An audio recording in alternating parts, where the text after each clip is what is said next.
Welcome to the Jazz Flyte Podcast. I'm your host, Darell Scott, and together we will dive into the lives and careers of the jazz legends who have left a rhythmic imprint on the world.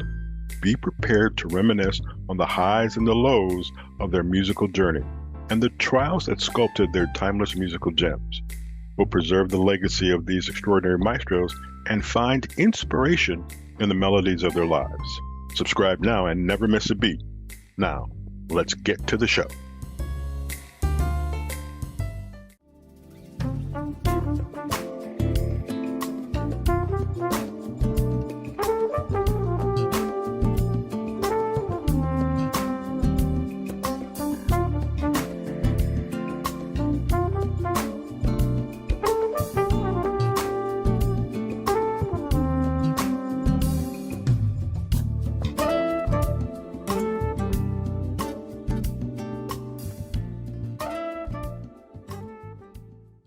That is something from our guest today. His name is Johnny Britt. Johnny, first of all, welcome to the show. It is a pleasure to have you on. And prior to us going with this part, we have kind of a different kind of history together. We have a bunch of mutual friends. So this is going to be fun, and I'll have to get it to all of them so they can, and I will say it this way, they can laugh. They can laugh at both of us and rekindle their memories. Like I said, welcome to the show.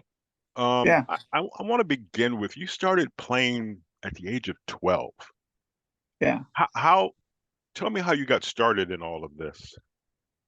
Yeah, it was actually before 12. And Darell, thanks a lot for having me on the show. Not a problem. Anytime I meet somebody from Cleveland, that there's always like a kind of a kindred spirit there, because Cleveland, even though I left Cleveland years ago, it will always be a big part of my heart. I'm always I used to be a vendor at the Municipal Stadium. I'm a Browns fan forever, Indians fan forever, Cavaliers. I used to go to the Cavalier games when they was at the arena before we even had the Cavaliers. So I'm just saying, my roots are rooted really deep into Cleveland.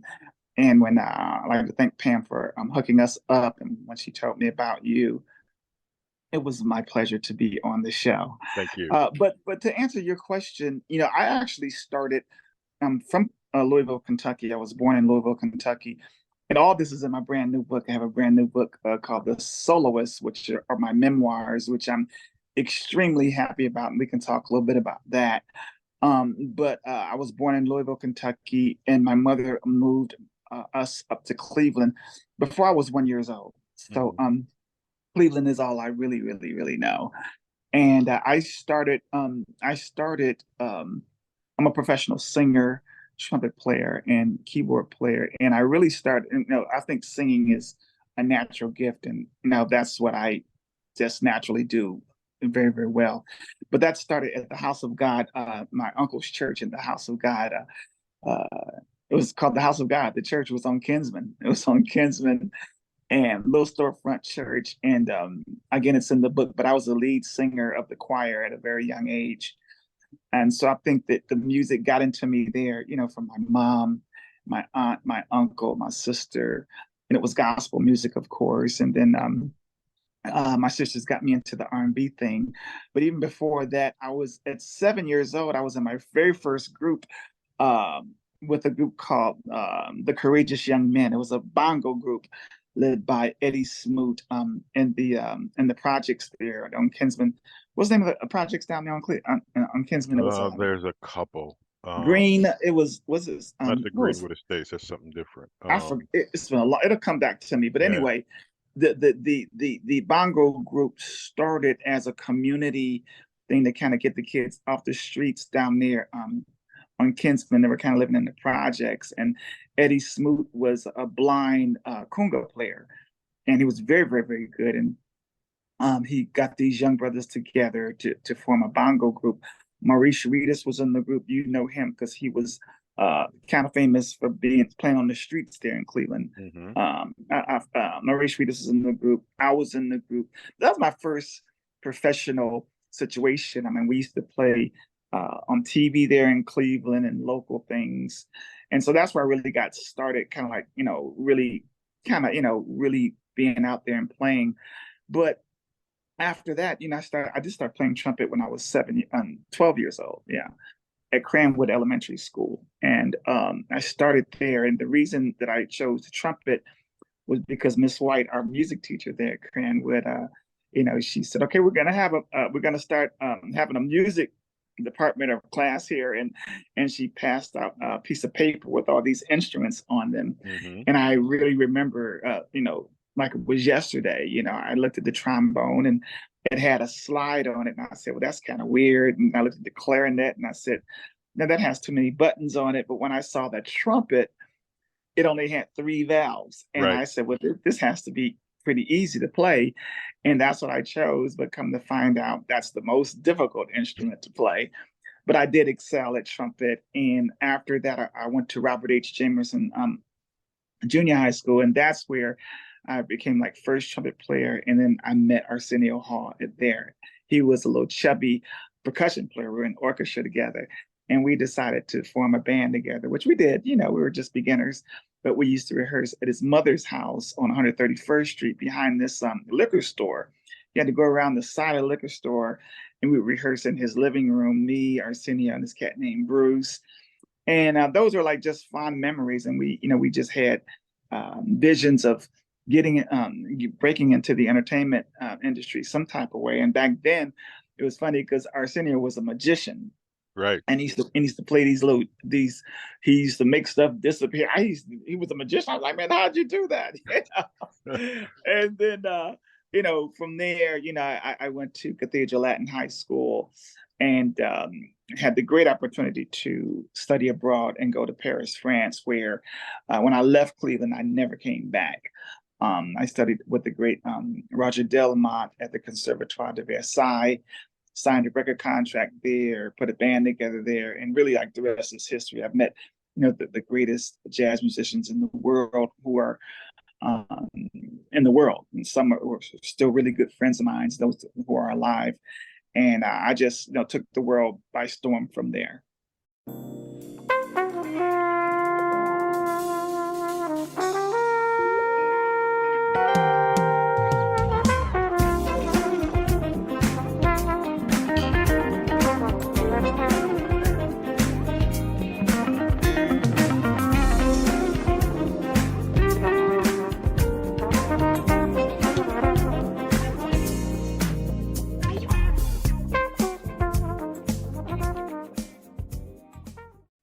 Nice. And so you spend some time in France, you come back and you're doing a bunch of different things.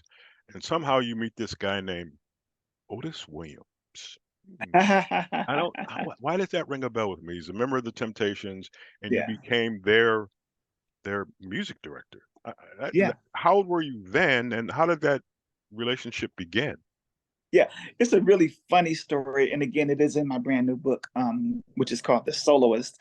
I think I should probably make a movie out of this story, what I'm about to tell you, because it's so funny. One thing that it's really nice, because having finished this book and it being out now, and everyone really loves the book, it's very therapeutic to me, because when I write about what we're talking about in manuscript, it is like, oh my gosh, I can't believe. I mean, you used to play on the railroad tracks on 131st Street, and and Elliott, and we used to do all this stuff. And look at you now, and I wrote it all out in the book. But there are a few paradigm shifts that really happened in my life that propelled me. One was, of course, going to France. Having that whole experience getting out of Cleveland. And I would say the next one would be when I met Otis Williams from the Temptations. At that point, I had moved to Chicago from Paris, France, and I was in school. I got my degree at Governor State University in music. And I had just finished doing some stuff with Kool and the Gang. I worked on that Cherish album. They flew me down to Jamaica. Was it Jamaica? I think it was Jamaica, but we were in the studio down there, and this was the Emergency album, and recorded some stuff with them. I was supposed to kind of get into the group, but it kind of just didn't work out. but I was down there writing, and I did sing on the song Cherish, background vocals. But when I came back to Chicago, I got into a top 40 band, which I was playing keyboards in, which is not really my cup of tea, because I really have always made original songs, my own songs. I never really sang any played anybody else's songs. But anyway, we played at this place called the Holiday Star Theater in Maryville, Indiana. I just gotten the gig not that long ago, and actually, and I just got married. But I've been married for 37 years now, and I just got married to my wife, and I'm doing this top 40 gig, and I'm pulling up to this place called the Holiday Star Theater, where a lot of celebrities played. Well, the band I was playing with, we were playing in like the kind of the disco area where you play and people dance and whatever.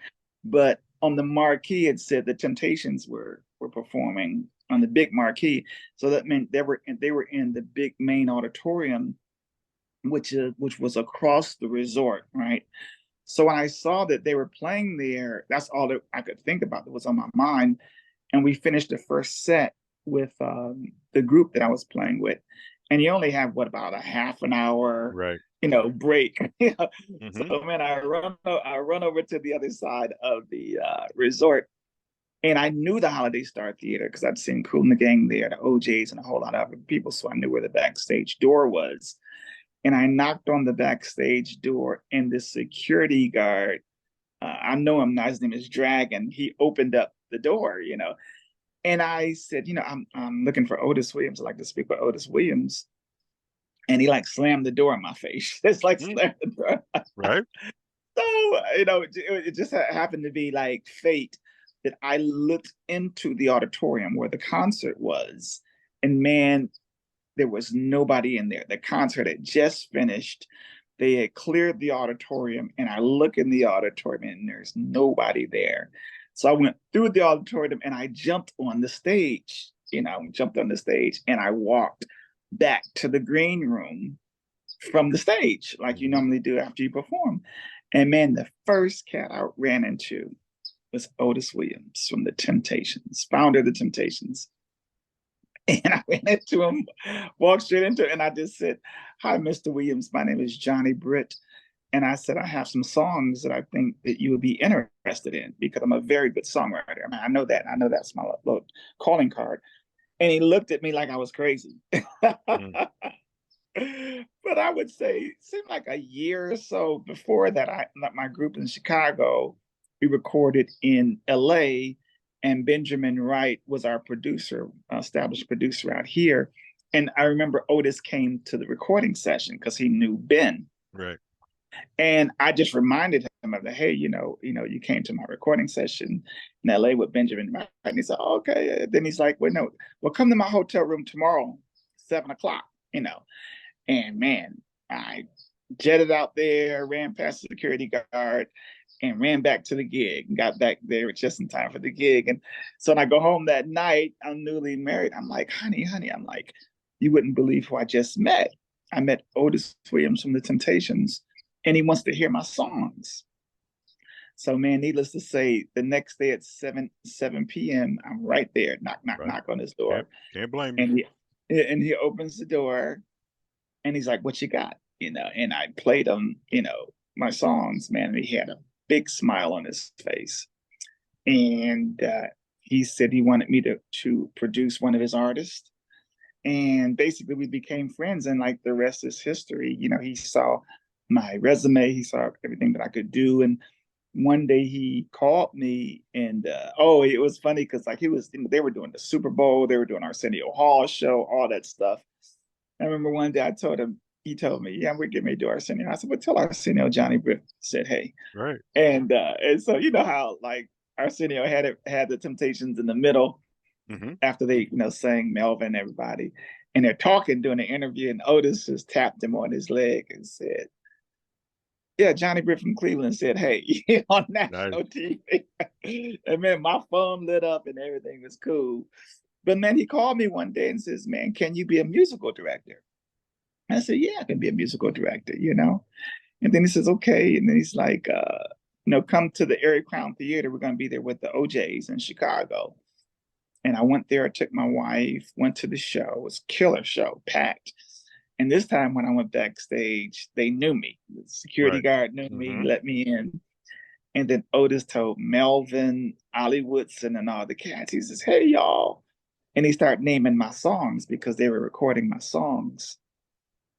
He said, my kind of woman, heaven. And he was like, telling them who I was. And man, all the cats came out and gave me a hug, right? And then he told me, meet him at the hotel. We went back to the hotel. My wife and I went to the hotel, Ritz-Carlton. And then he's like, we get there. He's like, did you check out the show? I said, yeah. Checked out the show. He says, can you handle it? I said, yeah, I can handle it. Then he looked at my wife and said, can he handle it? She said, yeah, you can handle it, Mm-hmm. And so he's like, I tell you what, he's like, we need an overture. He said, if you write us an overture and we like it, it's your job. And, I took out, because I'm very meticulous, because I've done a lot of jingles and produced stuff in Chicago. So I wrote down, took notes on, what he wanted. And I basically went back to my house, and I remember my wife saying, stop everything that you're doing and put your foot in that overture, because we knew that was our break, Right. And I killed the overture, and they flew me to Los Angeles, and I never forget, they had a car for me. That was the first time that I had like a limousine, a car picked me up and all that stuff. And they took me to his house and I played it for him. And then Melvin came over to the house, and you got all these gold platinum records all over the place. Melvin heard it, and Melvin said, it's your gig. It's your gig. Like about 3 octaves lower than what I'm talking. Right. Yep. And that was it. I said, can I call my wife and let her know? And he said, yeah, you can call her. And I said, honey, I got the gig. So that's how I got the job with the Temptations. So this whole, your resume is truly impressive. It is. You go to France, you come back, you're the musical director for the Temptations. You've got a couple of Emmys, you've got some on-camera stuff in different movies like La La Land and Soloist for Hidden Figures. I don't want to say what's left, but what's left for you to do? What more do you want to do? Well, I really do think that the best is yet to come. I think a lot of people that I graduated from high school with or whatever, they're kind of like retiring, and I don't want to say going to the rocking chair, but I'm completely the opposite. As you know, I have a brand new book out, The Soloist. I'm touring. I have so many projects that I'm working on, and there is so much more that I'm gonna do. I haven't even touched the iceberg yet. So I'm going like full steam ahead.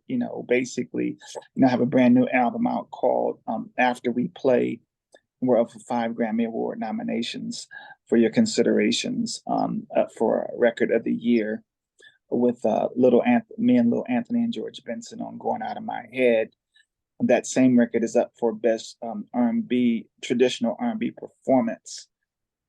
We also have the song with me and Will Downing, Butterflies, up in the same category.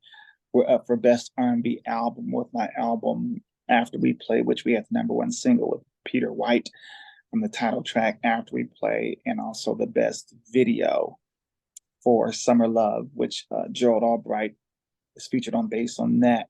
So, I have my own record company. I was signed to Motown Records. I don't know if you remember my group my group Impromptu. You can't see it. Where is it? I've got the CD here somewhere. Yeah, but anyway, it's funny because like I told you, I have my own radio show as well. It's called The Turntable with Johnny Britt, and it's on Solar Radio, a London-based radio station that comes on every Sunday. It'll be 7:00 your time there in Cleveland, but it's 4:00 p.m. every week. And yesterday I had senior record executive Bruce Walker on the show from Mo Jazz, and it was such an amazing interview because I talked to him, and we just talked about everything on how The White House invited us to perform at the White House. President Clinton did back in the day. We're invited to perform at the Olympics.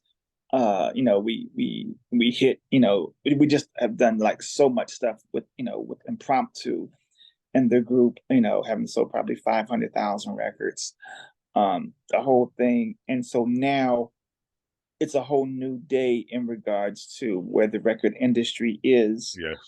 It's like I was talking to Marcus Miller, and he was just talking about how, those guys who were playing disco back in the disco days, we're talking about like session players or whatever. Right.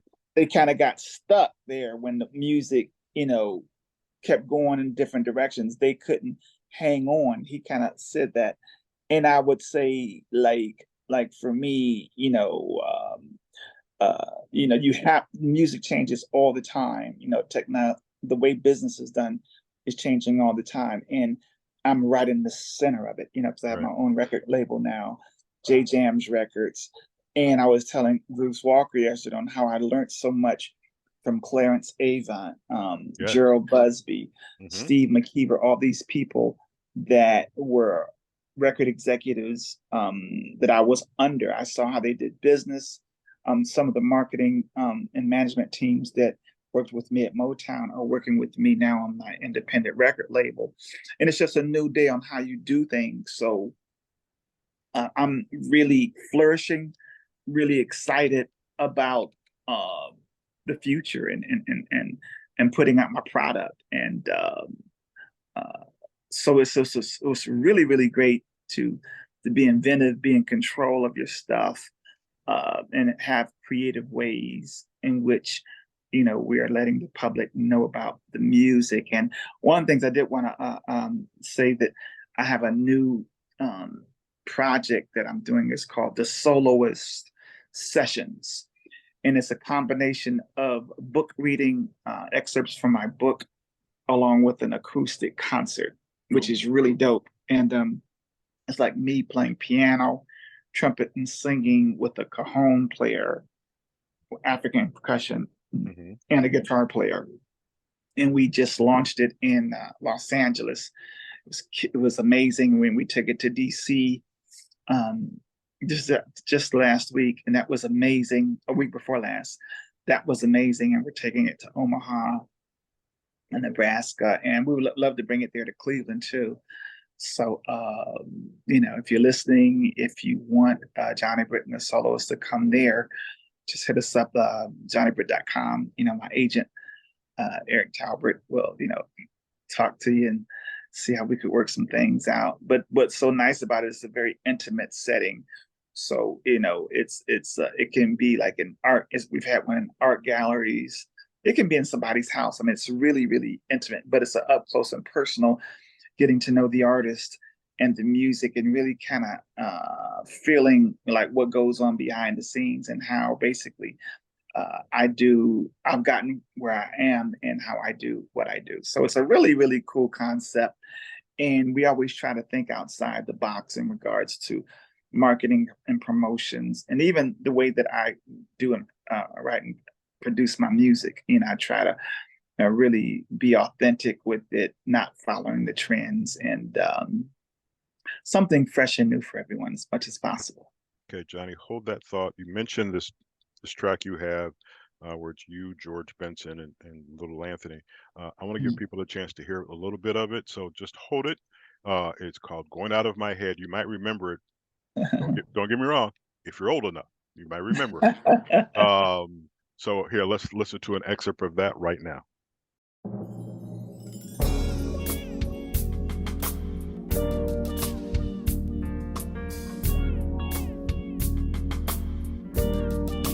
Well, I think I'm going out of my head. Yes, I think I'm going out of my head. Over you. Over you. That is Going Out of My Head. It's got a whole bunch of people on. It sounds really nice. Johnny, how did this relationship all come together? You, Little Anthony, you got George Benson on there. What did you do to create this, and why this song? Yeah, that's a good question. And one thing I just want to say about this song, this is an historic song and an historic event, and I'm gonna tell you why. Well, we're up for Record of the Year, but it's historic in the sense that this is a classic song, and Frank Sinatra has recorded this song. Luther Vandross has recorded this song. Amy Winehouse has recorded this song. Ella Fitzgerald has recorded this song. Wes Montgomery has recorded this song. But no one has ever sang this song with Little Anthony until now, and which is myself. And so we're singing a duet on his classic song that he's the originator of, Going Out of My Head, that is world renowned. So it's the first time that a duet has ever been done of this classic. And, you know, we also have the great Wah Wah Watson is on this song. Was a great friend of mine. Of course, he passed a couple years ago. But, you know, Wah Wah is legendary on this track. And of course, we also have George Benson on the track. And basically, Little Anthony and the Imperials, I was in the Imperials for the last like 10, 11 years, which was the last version of the Imperials. I've been singing with Little Anthony and the Imperials for like I said, 11 years. So if you've seen him in the last 11 years, I'm like right by him, right to his right, singing first tenor with him, with the group. And we had Ernest Wright was an original member of the group, was still in the group, and we had Robert DeBlanc. But you know, by me singing with the group and being with the group, and me just always thinking about moving forward and doing stuff creatively, you know, I asked him about producing Going Out of My Head, and he gave me the green light to do it however I want to do it, which I did. And he's 82 years old, first of all, 82 years old. And he's one of the last living lead singers in history, you know, from that generation. His first record was in 1957 with Tears on My Pillow, you know, Shimmy Shimmy Cocoa Pop. You know, we're talking about 1957, 1958. I was just talking to Ernest Wright yesterday, who was the original member of the Imperials, and he was just telling me about those first records were like 1957, 1958. But Johnny, realize 1957 is not a bad year. It wasn't a bad year. I'm thinking I can think of two people who were probably born in 1957. And I think those two people came out pretty well. That would be, don't get me wrong, I know I was born in 57. Yeah. If you graduated the year you said you did, you were probably born in 57 also. So it ain't such a bad year. I want to ask you this. You have a website, johnnybritt.com. And the one thing I noticed on there, and I guess I've never understood the Grammy process, but it seems like you send out something to them and they vote on it. I always thought, and this is just me being me, I realize there's a lot of songs that come out, and I just thought they sat in a room for 1,300 days and listened to every song and kind of picked one. So you actually have to submit your song for a Grammy? Well, first of all, you have to be a Grammy member. So it's not open to, a lot of times people think that, well, I'll vote for you. Well, you can't vote for me if you're not a Grammy member. So first of all, the Grammys are only for members of the Grammy Academy. You can't submit a song, you can't vote unless you're a member of the Grammys. So that's the first process. So I think like what you saw, what I always say is, if you are a voting member, please consider Going Out of My Head for Record of the Year. You know, it's just like a campaign. It's a political campaign. It's a campaign like if you're running for president or something. Right. But really, I guess, and this is my first, I would say, real campaign, just because I've hired quite a few people that are, that really know what's happening on how to do this thing. And I didn't actually think that I would have a shot, because, like I'm in the R&B category. So that means I'm up against, who knows, Right. the Yeah. hottest R&B singers in the world. And not only that, they have, hundreds of thousands of dollars behind them because they're Right. on major labels, in the exposure, and maybe the song was a #1 hit or etc. Mm-hmm. But the head of my marketing team told me, well, Johnny, it really is not a popularity contest. I mean, it probably is, but basically, just because you have a #1 song and just because you're like Madonna or whatever doesn't mean that, you're gonna win. With the way it's supposed to be is like, out of, I don't know how many Grammy members there are, maybe 5,000, who knows, but and they have different chapters in different parts of the country. But basically, it's about the integrity and quality of the work. So if you've never heard of anything before, say like like my song Going Out of My Head, because we're not, it's not all over the place. But if you hear it and you say, oh my goodness, it's a killer song, the performances are killing, blah blah blah, then you vote for it. Right. Because I voted for some things that I never heard of. I said, oh man, this is dope.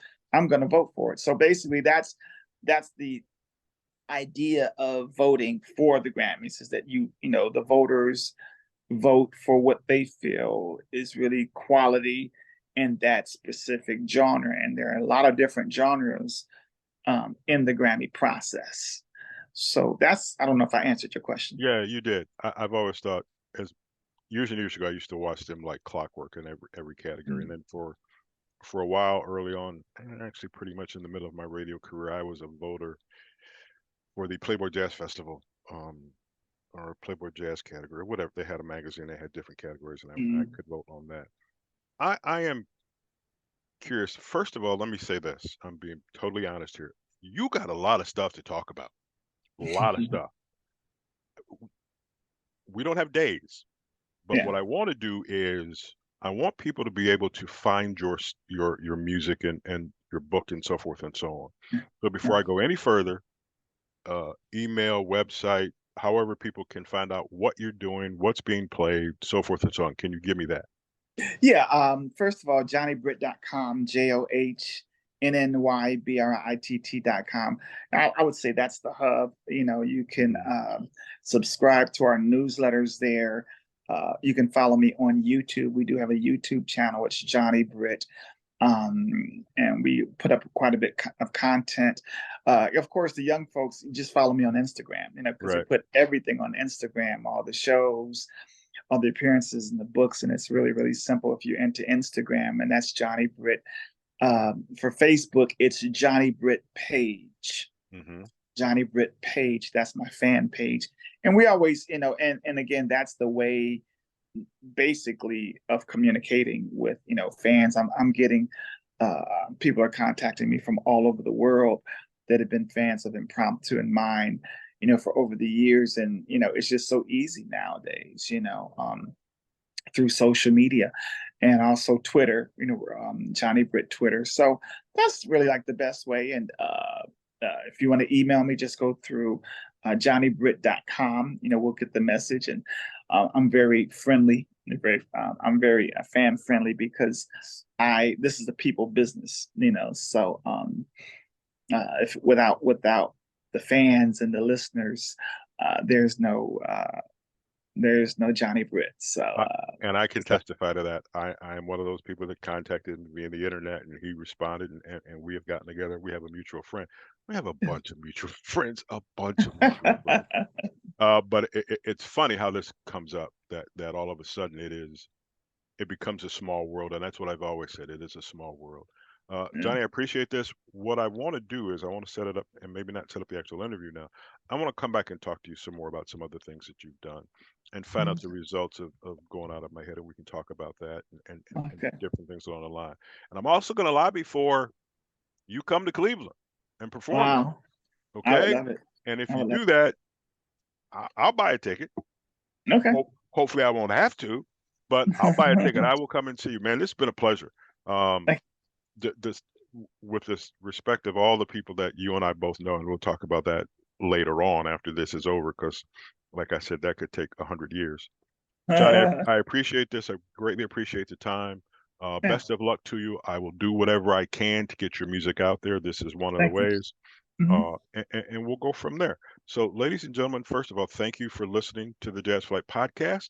And as always, if you need to get a hold of me, you can just go to jazzflyte@gmail.com. Once again, thank you, and we will talk to you. Darell, can I say one last thing? Yeah. I have a brand new single that I want you and your listeners to check out. It's called Ocean Waves. It's out. It just came out a couple weeks ago. Yes.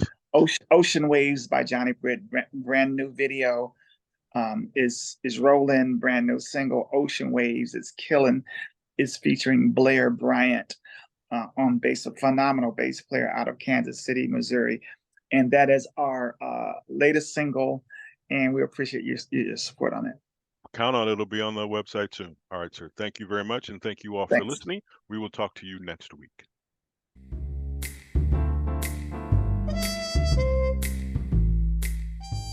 Thank you for tuning in to the Jazz Flyte Podcast. I hope you enjoy these stories and soulful melodies that grew through the doors of time. If you want to stay connected with the latest updates and episodes, don't forget to subscribe to my channel and hit the notification bell.